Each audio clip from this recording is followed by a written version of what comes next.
नमस्कार बच्चों, स्वागत है आपका आज की इस क्लास में। आज हम पढ़ने वाले हैं फिर से बेंजीन की संरचना। लेकिन आज का जो हमारा टॉपिक है वो बेंजीन की संरचना हम पढ़ने वाले हैं किस आधार पे? आणविक ऑर्बिटल सिद्धांत के आधार पर। कल तक जो हमने बेंजीन की संरचना पढ़ी थी उसमें हमने देखा कि बेंजीन वलय संरचना वाला यौगिक है केकुले के आधार पर। केकुले ने बताया था कि जो बेंजीन है उसमें जो 6 कार्बन और 6 हाइड्रोजन है, C6H6 ये अणु सूत्र हुआ बेंजीन का, और इसमें 6 कार्बन और 6 हाइड्रोजन समषट्भुजाकार वलय युक्त संरचना बनाते हैं। ये जानकारी इसके पहले की क्लास में हम देख चुके हैं। आज हमें पढ़ना है वही संरचना फिर से, लेकिन उस संरचना का आधार थोड़ा सा चेंज है। वो आधार हमने क्या लिया है? आणविक ऑर्बिटल सिद्धांत के आधार पर बेंजीन किस प्रकार से समषट्भुजाकार संरचना रखता है। तो स्टार्ट करेंगे। अब आणविक ऑर्बिटल सिद्धांत के आधार पे यहाँ पर स्पेक्ट्रोस्कोपिक स्टडी मीन्स स्पेक्ट्रोस्कोपिक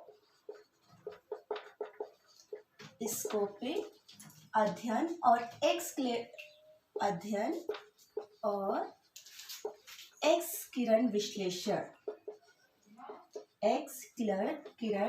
विश्लेषण, इन दोनों के आधार पे यहाँ पर हम बेंजीन की संरचना देखने वाले हैं। तो इन दोनों के आधार पे ज्ञात हुआ कि बेंजीन में जो इसके पहले की क्लास में हमने क्या पढ़ा कि जो बेंजीन है वो समषट्भुजाकार है। समषट्भुजाकार संरचना जिसको हम बना लेते हैं यहाँ पे, ये है ना, ये हमको तो पता चल रही थी। लेकिन इसके बाद भी स्पेक्ट्रोस्कोपिक अध्ययन और एक्स किरण विश्लेषण के आधार पे ज्ञात हुआ कि जो बेंजीन है उसमें ये जितने कार्बन है, मीन्स हमने कहा 6 कार्बन है, और ये जो 6 कार्बन है वो समषट्भुजाकार जुड़े हुए हैं इस प्रकार से, है ना।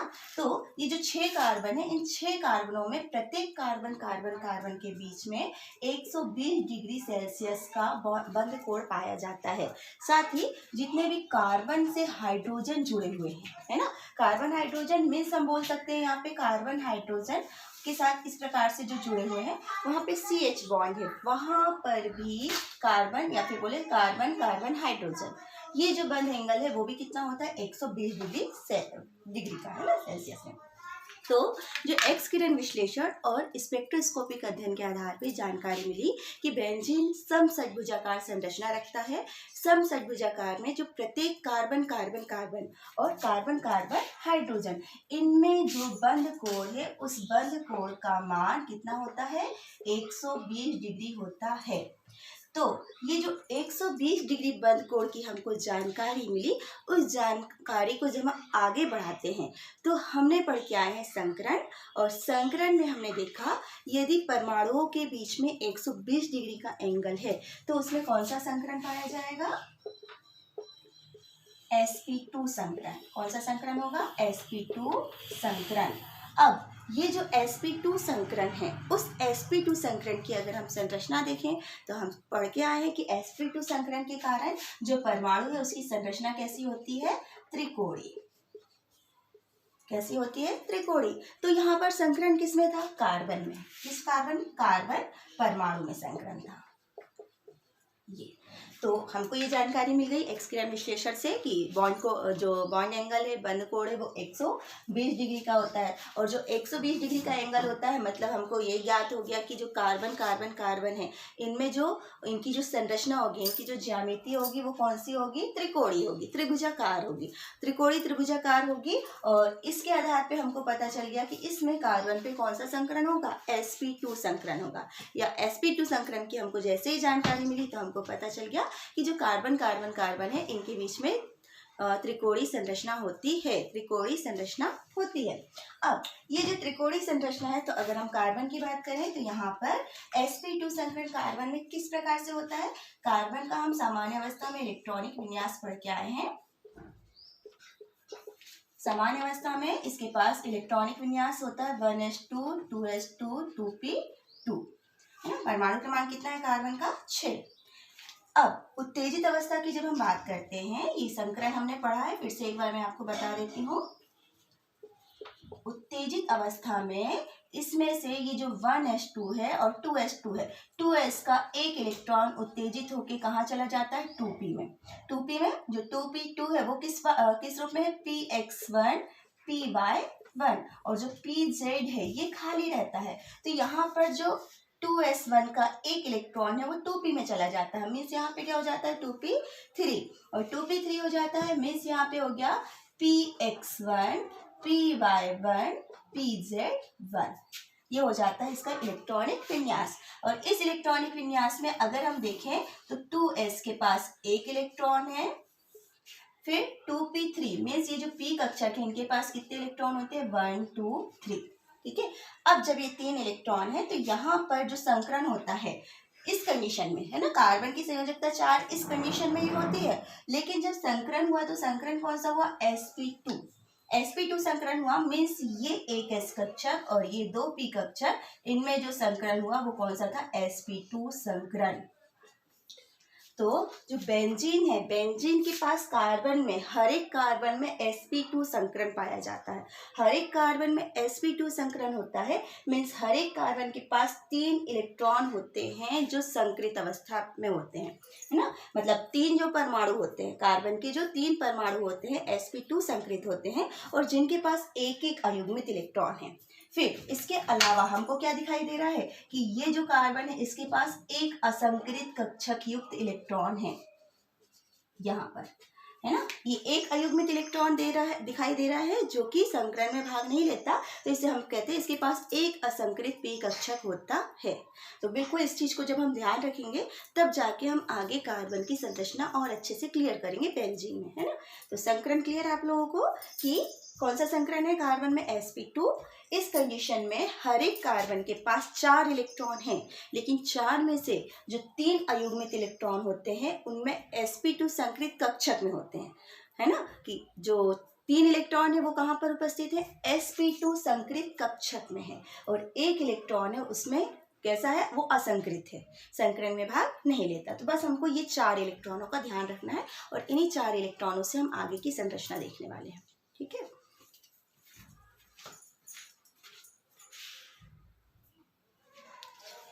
ठीक है, तो संकरण क्लियर हुआ आपका। अब हम आगे इसी को देखेंगे आगे की संरचना में।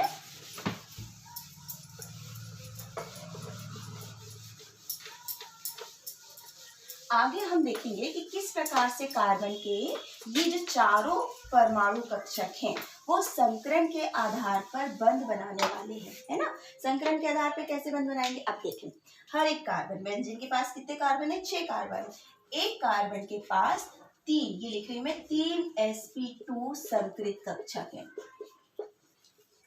ठीक है, प्रत्येक कार्बन के पास, ये कार्बन है उसके पास क्या है 3 sp2 संकृत कक्षक, और साथ में क्या है एक असंकृत कक्षक, एक क्या है असंकृत कक्षक। ये बिल्कुल आप ध्यान रखें। अब हर एक कार्बन जो है जब बंध बनाता है तो कैसे बंध बनाएगा, पहले इसको समझ ले फिर हम संरचना के माध्यम से बताएंगे, है ना। तो हर एक कार्बन के पास जो 3 sp2 संकृत कक्षक है उसमें से एक कार्बन, है ना, जो एक कार्बन है उसके 2 sp2 संकृत कक्षक, कार्बन के 2 sp2 संकृत कक्षक कार्बन से बंध बनाते हैं। सी किससे बंध बना रहे हैं, कार्बन से बंध बनाते हैं, ये लिखे। ठीक है, अब 3 में से 2 ने बंध बना लिया, एक जो sp2 संकृत कक्षक है वो हाइड्रोजन से बंध बनाता है। किससे बंध बनाता है, हाइड्रोजन से। ठीक है, अब जो एक असंकृत कक्षक है वो बंध बनाने में यहाँ भाग नहीं लेगा, है ना। तो बिल्कुल पहले तो हम क्लियर कर दे रहे हैं, देखो कि जो कार्बन है प्रत्येक कार्बन, आप नोट भी कर सकते हैं कि बेंजीन के पास प्रत्येक बेंजीन का जो कार्बन है प्रत्येक कार्बन में sp2 संकरण पाया जाता है, उसके पास 3 sp2 संकृत कक्षक होते हैं जिनमें अयुग्मित इलेक्ट्रॉन होते हैं और एक असंकृत कक्षक होता है। ठीक है, 3 में से 2 sp2 संकृत कक्षक के इलेक्ट्रॉन कार्बन के साथ सिग्मा बंध बनाते हैं। क्या बनाते हैं, कार्बन के साथ सिग्मा बंध बनाते हैं, जबकि एक sp2 संकृत कक्षक का इलेक्ट्रॉन हाइड्रोजन के साथ सिग्मा बंध बनाता है। क्या बनाता है, हाइड्रोजन के साथ सिग्मा बंध बनाता है। अब इसके बाद ये जो कार्बन है उसके पास क्या बचा है, एक असंकृत कक्षक, एक असंकृत कक्षक। ये आगे जाके कौन सा बंध बनाने वाला है, पाई बंध। कौन सा बंध बनाएगा, पाई बंध। तो पहले तो ये क्लियर कि कौन कौन से कक्षक क्या बनाने वाले हैं। जो हमने 4 देखे हैं ना, कि जो 4 कक्षक है उनमें से 3 कक्षक में से 2 कार्बन के साथ सिग्मा बंध बनाते हैं, एक हाइड्रोजन के साथ सिग्मा बंध बनाता है, और एक असंकृत कक्षक जो रहेगा वो आगे कार्बन कार्बन के बीच में कौन सा बंध बनाने वाला है, पाई बंध बनाने वाला है। ठीक है, अब मैं बनाऊंगी इसकी संरचना। देखिए, अब थोड़ा सा इस चीज का और हम ध्यान दें। देखिए, ये एक कार्बन है ना, sp2 संकृत कक्षक की जो आकृति है वो त्रिकोणीय होती है। मीन्स हर एक कार्बन के पास ये देखिए, ये 3 कक्षक हैं। हर एक कार्बन के पास कितने कक्षक है, 3 कक्षक है, जिनके पास एक एक अयुग्मित इलेक्ट्रॉन है, जिनके पास एक एक अयुग्मित इलेक्ट्रॉन है। और ये कौन से कक्षक हैं, sp2 संकृत है ना, ये भी sp2 है, ये भी sp2 है, और ये भी क्या है, sp2। इसके अलावा इसी कार्बन के पास एक असंकृत कक्षक भी है। ठीक है, तो पहले तो हम ये देखें कि sp2 संकृत कक्षक किस प्रकार से बंध बना रहे हैं। अभी असंकृत कक्षक को हम छोड़ देते हैं। ठीक है, तो संरचना बनाऊंगी मैं, आप संरचना भी बनाएं, इतना आपने नोट कर लिया होगा।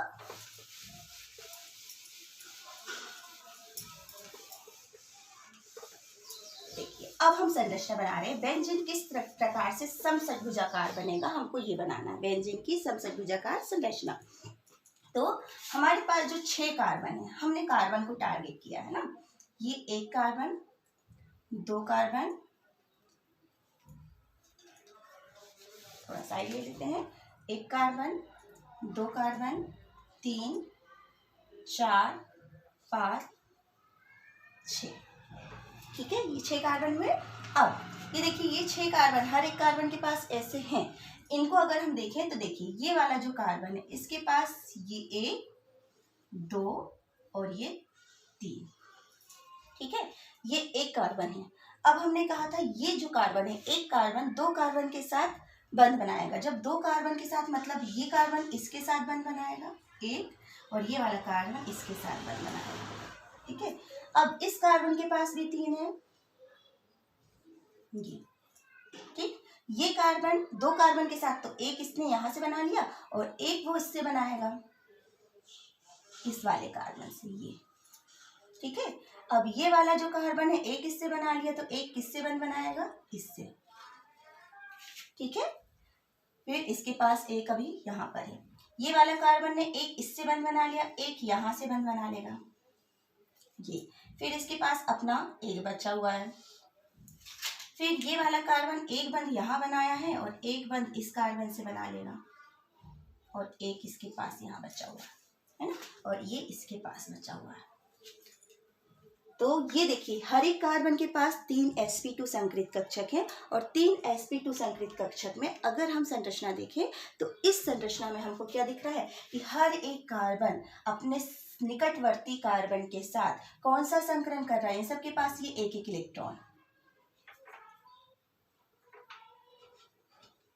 ये एक एक इलेक्ट्रॉन थे ना, तो हमने ये एक एक इलेक्ट्रॉन कर दिए। ठीक है, तो हर एक कार्बन के पास जो sp2 संकृत कक्षक है वो अपने निकटवर्ती कार्बन के साथ sp2 अतिव्यापन के द्वारा, ये जो अतिव्यापन हो रहा है उसको हम बोल रहे हैं sp2 अतिव्यापन के द्वारा कौन सा बंध बनाता है, सिग्मा बंध बनाता है। मतलब हर कार्बन यहाँ पर ये जो बंध बन रहा है वो कौन सा बंध हुआ, सिग्मा बंध। ठीक है, अब हर एक कार्बन के पास हमको क्या दिखाई दे रहा है, एक अयुग्मित इलेक्ट्रॉन युक्त sp2 संकृत कक्षक, ये दिखाई दे रहा है। और इसमें कौन सा संकरण है, इसमें भी कौन सा संकरण है, sp2 संकरण है। अब ये किससे बंध बनाएगा, तो यहाँ पर कहा जाता है ये हाइड्रोजन से बंध बनाता है। हाइड्रोजन के पास s कक्षक होता है, ये हाइड्रोजन, और इसके पास भी क्या है, एक इलेक्ट्रॉन। तो हर एक sp2 संकृत कक्षक हाइड्रोजन के s कक्षक के साथ अतिव्यापन करके सिग्मा बंध बनाता है।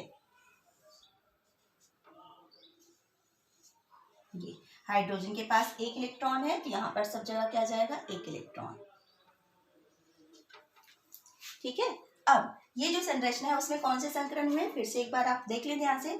हर एक कार्बन के पास जो 2 sp2 संकृत कक्षक हैं वो अपने निकटवर्ती कार्बन के साथ sp2 अतिव्यापन के फलस्वरूप सिग्मा बंध बनाते हैं, जबकि शेष बचा हुआ जो एक sp2 संकृत कक्षक है वो हाइड्रोजन के साथ कौन सा अतिव्यापन करेगा, sp2s अतिव्यापन करेगा और ये बना लेगा सिग्मा बंध। ये जहां जहां हाइड्रोजन है वहां पर भी कितने बंध हो गए, सिग्मा बंध। देखो एक आंसर भी यहाँ क्लियर हो गया कि बेंजीन के पास कितने सिग्मा बंध है ना। तो कितने, 6 सिग्मा बंध हमको अंदर मिले और 6 सिग्मा बंध हमको बाहर मिले, टोटल 12 सिग्मा बंध है बेंजीन के पास, है ना। अब इस पूरे अतिव्यापन के फलस्वरूप जो बेंजीन की हमको संरचना मिलेगी वो किस प्रकार से होगी, ठीक है, वो हम देखें। तो अब यहाँ पर सिग्मा बंध बना तो मीन्स ये देखो, ये एक कार्बन दूसरे कार्बन से जुड़ा, फिर ये वाला कार्बन दूसरे कार्बन से जुड़ा, ये वाला कार्बन आगे के कार्बन से जुड़ा, और ये मतलब ये जो 6 कार्बन है वो आपस में जुड़ गए, ठीक है। और जब 6 कार्बन आपस में जुड़ गए, अब क्या बचा इसके पास, हाइड्रोजन।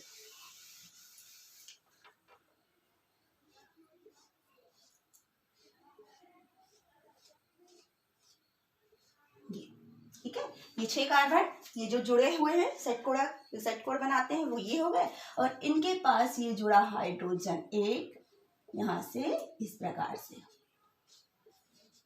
और हमने क्योंकि शुरुआत में ही क्या पढ़ा कि स्पेक्ट्रोस्कोपिक अध्ययन और एक्स किरण विश्लेषण से हमको पता चला कि इनके पास जो बॉन्ड एंगल है वो कितना था, 120 डिग्री। तो 120 डिग्री अगर आप देखोगे ये जितने भी यहाँ बॉन्ड एंगल दिख रहे हैं वो सब कितने हैं, 120 डिग्री ना। कार्बन कार्बन कार्बन के बीच में 120 डिग्री और हाइड्रोजन कार्बन कार्बन के बीच में 120 डिग्री का बंध कोण पाया जाता है।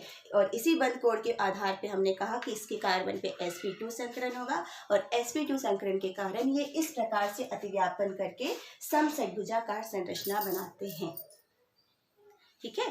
तो क्लियर, ये जितनी भी संरचना है ना, तो इस संरचना को पहले आप बना लें। और अब हमको केवल इतनी संरचना मिली, अभी हमने पाई बंध नहीं बनाए, हमारे पास अभी हर एक कार्बन के पास एक असंकृत कक्षक बचा हुआ है, और यह असंकृत कक्षक आगे जाके कौन सा बंध बनाने वाला है, पाई बंध। तो पहले आप इस संरचना को नोट कर लें, और इस संरचना के बाद हम आगे देखेंगे पाई बंध कैसे बनने वाला है।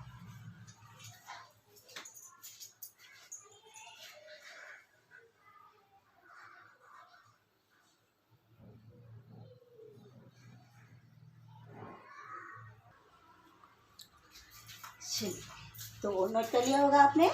तो हमें क्या संरचना मिली, हमें ये संरचना मिली कि हर एक कार्बन जो होता है इस प्रकार से बेंजीन का हाइड्रोजन से जुड़ा होता है, सिग्मा बंध बनाता है। ये सब कौन से बंध हो जाते हैं, सिग्मा।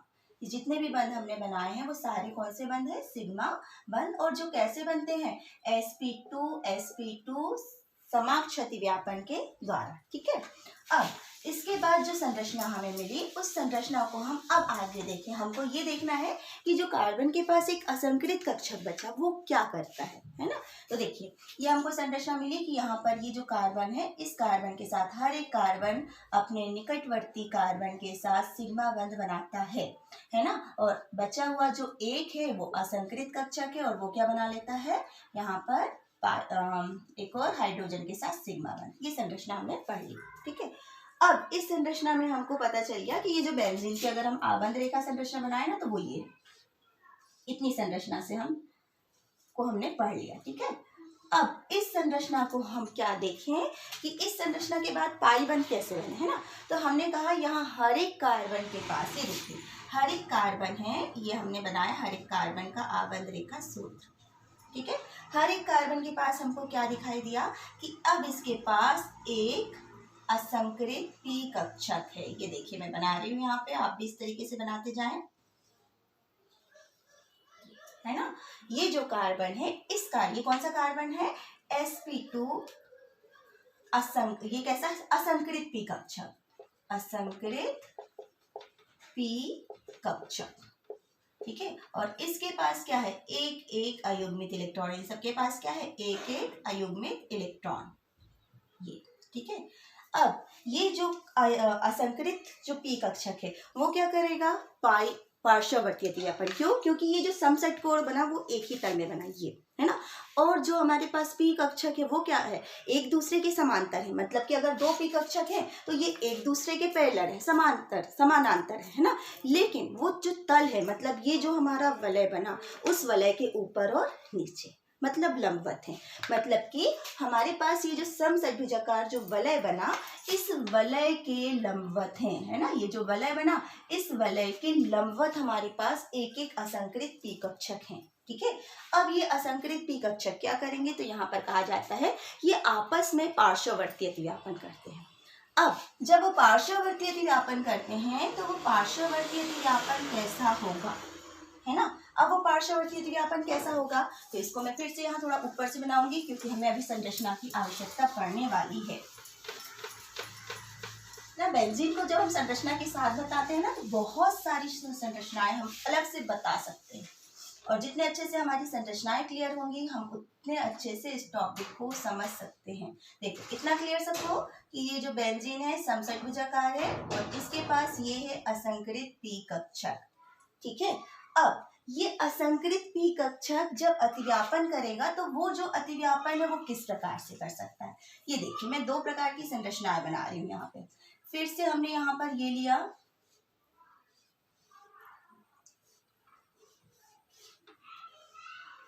जी ठीक है।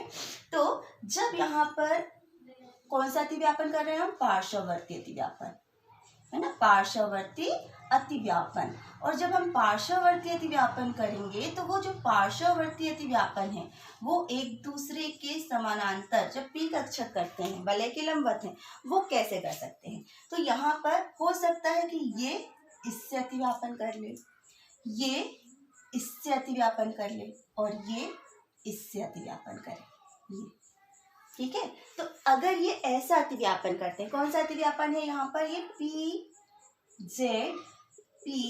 जेड पार्श्ववर्ती अतिव्यापन, पार्श्व अतिव्यापन। तो अगर इस तरीके से अतिव्यापन होगा तो जो बेंजीन में पार्श्ववर्ती अतिव्यापन के फलस्वरूप पाई बंध बनने वाले हैं वो कैसे बनेंगे, मतलब एक पाई बंध यहाँ बनेगा, एक पाई बंध यहाँ बनेगा और एक पाई बंध यहाँ बनेगा, है ना। ठीक है। अब इस कंडीशन में देखिए सबके पास यहाँ पर क्या थे, एक एक इलेक्ट्रॉन थे और ये इलेक्ट्रॉन ही पाई बंध बनाते हैं। अब हमने कहा कि ये वाला जो है वो इसके साथ अतिव्यापन करे, हर एक कार्बन अपने निकटवर्ती कार्बन के साथ अतिव्यापन करेगा। तो इसी कंडीशन को दूसरी तरह से अगर हम सोचें कि ये वाला मतलब ये वो इससे अतिव्यापन करे, किससे, इससे अतिव्यापन हो, इसका अतिव्यापन इसके साथ हो और इसका अतिव्यापन इसके साथ हो, है ना। इस कंडीशन में यदि अतिव्यापन होता है तो अब हमारे जो पाई बंध बनेंगे वो कहाँ पर बनेंगे,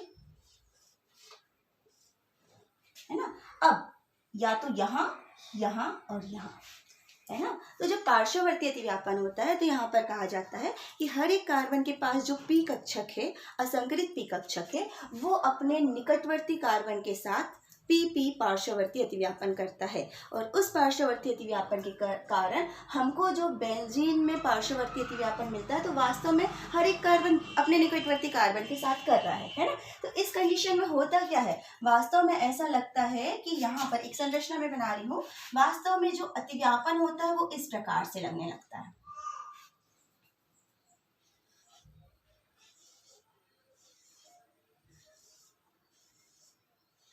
देखिए ये है ना। और अगर अब मैंने कहा कि अतिव्यापन कोई भी कार्बन कर सकता है ना, तो ऐसा लगता है कि ये इससे भी अतिव्यापन कर रहा है, ये इससे अतिव्यापन कर रहा है, ये इससे अतिव्यापन, ये इससे और फिर ये इससे, ये। तो हमें जो वास्तव में जो अतिव्यापन मतलब कि हर एक कार्बन निकटवर्ती कार्बन से कर रहा है, इन दोनों संरचनाओं को अगर मैं मिला दूं तो हमको ऐसा लगता है कि जो बेंजीन का वलय है वो तो सेंटर पे है ना। यहाँ पर यही बना रहे हैं, थोड़ा छोटा सा साइज कर रही हूँ मैं इसका।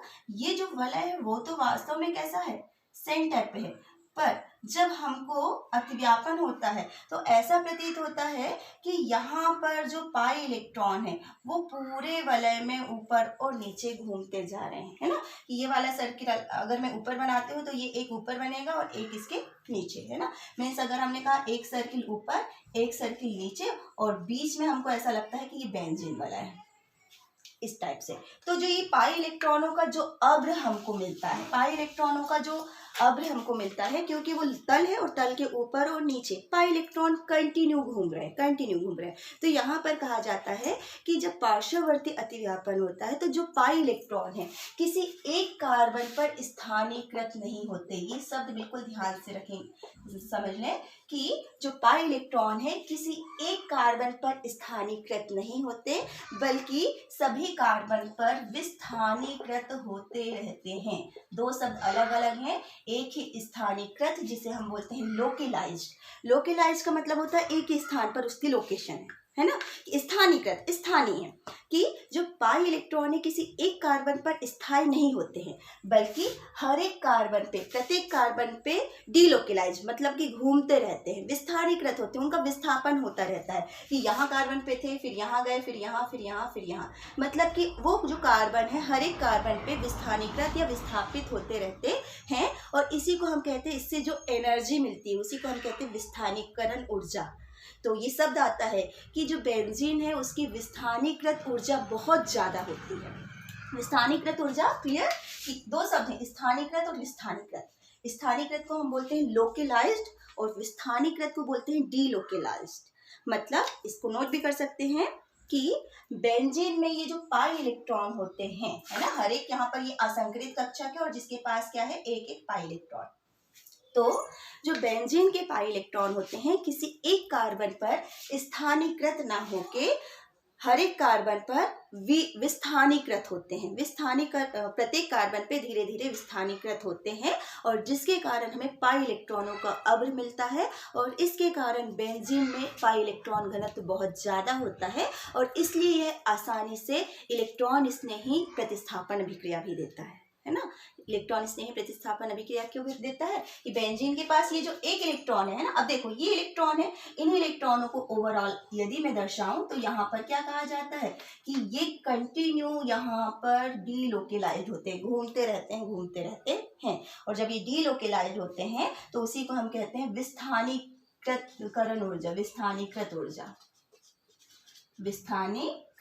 ऊर्जा, या क्योंकि इसमें अनुनाद हो रहा है ना। इसके पहले क्लास में हमने पढ़ा कि अनुनाद है, मतलब जो पाई इलेक्ट्रॉन है वो शिफ्ट होते जा रहे हैं, तो उसी के लिए हम शब्द यूज करते हैं अनुनाद ऊर्जा, है ना। तो बेंजीन में विस्थानीकृत ऊर्जा या अनुनाद ऊर्जा बहुत ज्यादा होती है, जिसके कारण यह बहुत ज्यादा स्थायी होता है। ये क्वेश्चन भी है कि बेंजीन अत्यधिक स्थायी होता है क्यों, तो आप ये बिल्कुल एक लाइन का आंसर आप बता सकते हो कि बेंजीन में जो पाई इलेक्ट्रॉन होते हैं ना, कि वो स्थानीयकृत ना होकर किसी एक कार्बन पर स्थानीयकृत नहीं होते, बल्कि पूरे वलय में विस्थानीकृत होते हैं, जिसके कारण इनकी विस्थानीकरण ऊर्जा बहुत ज़्यादा होती है, इनमें अनुनाद ऊर्जा बहुत ज़्यादा होती है और इसलिए यह बहुत ज़्यादा स्थायी होता है।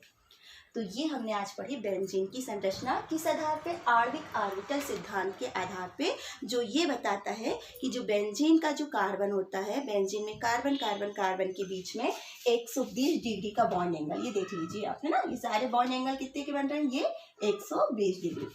तो 120 डिग्री के जो बॉन्ड एंगल होते हैं, उस बॉन्ड एंगल के कारण पता चला कि बेंजीन का जो कार्बन है उसमें sp2 संकरण पाया जाता है, और जब sp2 संकरण होगा तो हर एक कार्बन की जो संरचना है वो त्रिकोणीय होती है। और उसमें फिर हमने देखा कि हर एक कार्बन जो होता है कार्बन से सिग्मा बंध बनाता है, ये देखिए, है ना, हर एक कार्बन जो होता है वो कार्बन के साथ कौन सा बंध बनाएगा, सिग्मा बंध बनाएगा। अगर इसको हम देखें तो ये कार्बन के साथ कौन सा बंध है, सिग्मा बंध बनाएगा, साथ ही हाइड्रोजन के साथ भी ये क्या बनाएगा, सिग्मा बंध, ये। और ये जो है द्विबंध, वहां पर ये कौन से बंध होते हैं, पाई बंध। ये जो डबल बॉन्ड बने वो क्या है, पाई बंध। तो यहाँ ये इसकी संरचना हमको पता चलती है स्पेक्ट्रोस्कोपी अध्ययन, एक्स किरण विश्लेषण, आणविक कक्षक सिद्धांत या आणविक ऑर्बिटल सिद्धांत के आधार पे कि बेंजीन समषटभुजाकार होता है, उसमें पाई इलेक्ट्रॉन 3 पाई बंध होते हैं, जिसमें कुल 6 पाई इलेक्ट्रॉन होते हैं। ये क्वेश्चन है, बेंजीन के पास 12 सिग्मा इलेक्ट्रॉन होते हैं और 6 पाई इलेक्ट्रॉन होते हैं, है ना। 12 हमने पढ़ा, ये है सिग्मा, यहाँ पर ये जो है सिग्मा इलेक्ट्रॉन है और यहाँ पर ये कितने हो जाएंगे, 12 सिग्मा बंध है, यहाँ पर 12 ये इलेक्ट्रॉन हो जाएंगे, 6 ये और 6 ये, 12 बंध।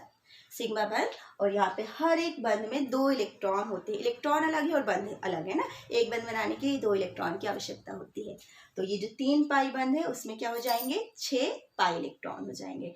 और बंध की बात करें तो हमने कहा 3 पाई बंध होते हैं, 3 पाई बंध होते हैं और 12 सिग्मा बंध पाए जाते हैं।